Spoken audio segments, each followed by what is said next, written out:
Masya Allah, ganjaran gede jas. Urang usaha lu atlet kesa ngadorong sepeda, naik motor. Maksudna ngabelaan pamajikan jeung anak datang ke kesangan, eta kesang nu nyek celek hiji bae bakal nyaksian di akhirat. Jadi doon kesang lamun salaki diasupkeun ka neraka lantaran nyana jadi saksi. Di akhirat engke loba salaki nu endek dikanarakakeun dijagaan ku kesa.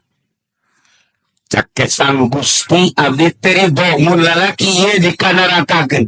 Nah, cak malaikat lantaran kula saksina nyana ngadorong sapeda dagang dangder, dagang sampel, jauh jeung sajabana datang ka lu atlet kesang kula saksina ngabelaan